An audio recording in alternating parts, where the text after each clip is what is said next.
হে everyone, আসসালামু আলাইকুম। কিতা খবর আসনি সব বালা? আমি আছি আলহামদুলিল্লাহ বালা। আপনারা দেখরা জিসান ব্লগার লগে আছি আমি জিসান। আজকে আমি আপনারা কাতারের অনেক সুন্দর একটা জায়গাত লইয়া যাইব। সরি, আমি ভিডিওর মাধ্যমে দেখানোর চেষ্টা করবো, লগে আমি দেখব।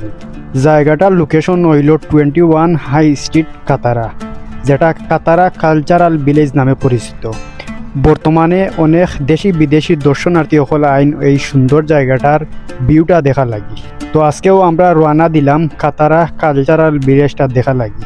তো মেট্রোতে আমরা রওনা দিলাম, লগে আসেন রুমর কয়েকজন বাই ব্রাদার্স। তো পয়লা আইয়া মেট্রো স্টেশন আইয়া আমরা মেট্রো কার্ডর মাঝে রেল ঢুকাইয়া রওনা দিলাম কাতারার উদ্দেশ্যে।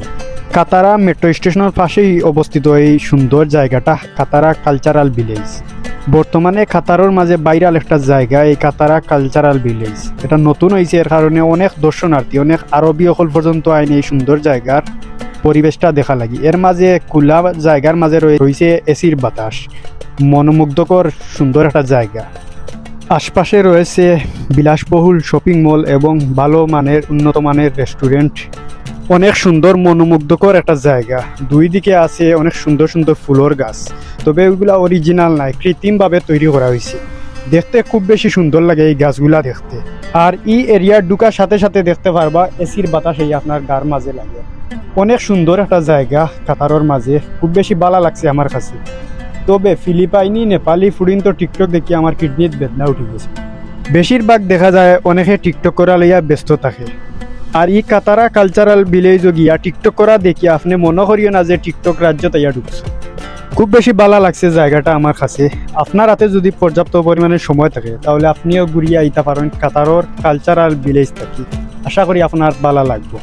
আর বিকালবেলা দেখা যায় অনেক দর্শনার্থী, দেশি বিদেশি দর্শনার্থী সকলের আগমন ঘটে এই কাতারা কালচারাল ভিলেজ। আমার কাছে খুব বেশি ভালো লাগছে কাতার শহরের এই কাতারা এরিয়ার জায়গাগুলা অনেক সুন্দর জায়গা। আশপাশে দেখতে পারবা বিলাসবহুল শপিং মল এবং উন্নত মানের রেস্টুরেন্টগুলো আছে। চাইলে গিয়া কেনাকাটা করতে পারেন এবং পেট ভরি খাইয়া আইতে পারেন। আশা করি আপনারা ভালো লাগবে। পরবর্তীতে কাতারের কোন জায়গা লইয়া আপনারা ব্লগ দেখতে চান কমেন্ট করে জানাইয়া দিবা, ইনশাল্লাহ ব্লগ তৈরি করার চেষ্টা করুন। আসলে এই জীবন ততটাই সুন্দর যতটা আপনি উপভোগ করতে পারেন। আজকের ভিডিওটা যদি আপনার কাছে ভালো লাগিয়া থাকে কষ্ট করে চ্যানেলটা সাবস্ক্রাইব করবা, লাইক কমেন্ট শেয়ার করি সবসময় আমার লগে থাকবা। ধন্যবাদ।